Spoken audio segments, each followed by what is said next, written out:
이 세계는 오해로 인하여 발생한 세계이다. 오해 때문에 사랑하지 않아야 될 것을 사랑하고 미워하지 않아야 될 것을 미워하게 된다. 그 사랑 때문에 집착이 발생하고 미움 때문에 더욱더 집착하게 된다. 그 집착들이 모여서 정신적인 물질적인 소유가 하나씩 늘어나고 그것들이 나의 정신과 물질 그리고 내가 사는 곳을 형성시키고 결정하는 것이다. 이와 같은 과정을 거쳐서 발생한 것이 세상이다. 그러나 사람들은 그것을 알아차리지 못하고 알아도 인정하지 않고 오히려 붙잡으려고 애쓴다. 세상에 오해와 갈등이 있는 것은 당연하지만 그렇다고 그것이 옳은 것은 아니다. 오해를 풀고 바르게 이해한 세상은 모든 것이 정지된 정멸의 세계이고 세계의 종말이다. 남이 나를 알아주지 않아 오해하고 욕하고 헐뜯는 것은 당연하다. 남이 나와 다른 견해를 가지는 것도 당연하다. 생명들과 세간의 기원 자체가 오해, 무명에서 발생한 것이기 때문이다.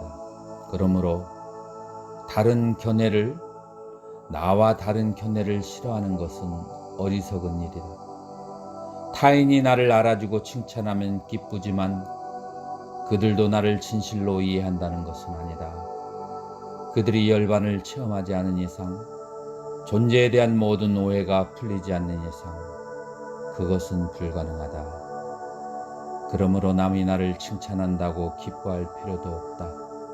이 세상의 무엇에도 그 어떠한 상황에도 좋아하거나 싫어할 것이 없다.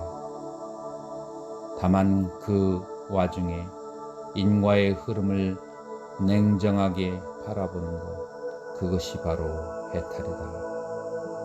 믿음은 또 하나의 어리석음이다. 우리는 눈으로 보는 것을 안다고 하지 믿는다고 하지 않는다. 많은 사람의 믿음의 눈으로 사람과 세상을 해석한다. 그 믿음은 종교적이거나 정치적이거나 개인의 견해일 수가 있다. 이러한 모든 것들은 과거부터 형성되어진 업인 것이다. 이런 업에 의해 형성되어진 믿음에 의해서 사람을 판단하고 타인의 마음에 상처를 준다. 업의 형성과 고통을 그대로 있는 그대로 보지 못하는 것이다. 그것이 인간 세상의 문제점이다. 세상의 사물을 선입견이나 믿음으로만 보는 것이 무명이고 좋은 것은 좋게, 나쁜 것은 나쁘게 있는 그대로 보는 것이 바로 지혜이다. 그러나 여기에도 두 가지 문제점이 있다. 믿음의 중요 기능 중 하나는 구원 또는 해탈이라는 정신적 자유이고 또 다른 하나는 신통의 힘에 대한 기능이다. 이때 문제가 되는 것은 믿음만 있으면 세상 일들이 마음먹은 대로 모두 이루어질 수 있다는 그러한 믿음이다. 예를 들어서 병이 들었을 때 마음가짐이 무척 중요하다. 약을 먹지 않고 오직 믿음으로 병을 고칠 수 있다는 믿음은 종교에서 아주 중요하긴 하다. 그러나 오직 믿음만 강조하고 약을 전혀 무시하면 광신에 가깝고 병이 발생했을 때마다 약에만 의존하면 신앙이 무색해진다. 그러므로 이 부분을 불교의 수행 단계에 의해 고찰해 볼 필요가 있다. 수행은 불법승 삼보에 대한 믿음으로 시작하지만 그 후 37조도품이라고 하는 그런 수도를 통해서 수행력을 키워나가며 개정의 사막을 실천함으로써 완성시킨다. 이때 선정 상태에 따라 신통 능력이 달라지게 되는데 선정에는 9단계가 있다. 4선까지는 주로 마음의 잡념을 없애고 평안을 얻는 데 도움이 되며 이때에는 큰 신통력이 발생하지 않는다. 5선부터 바야흐로 신통의 힘이 발생하기 시작하며 이때에는 계율이 결정적이다. 왜냐하면 5선부터는 음심이 반드시 끊어져야 되고 이 음계를 지키지 못하는 사람은 5선 이상을 얻지 못하기 때문이다. 그러므로 계를 온전히 지키지 않고 선정을 닦은 시간이 적은 사람은 믿음에 의해 마음의 평화는 얻을 수 있지만 신통의 힘을 얻기는 어렵다.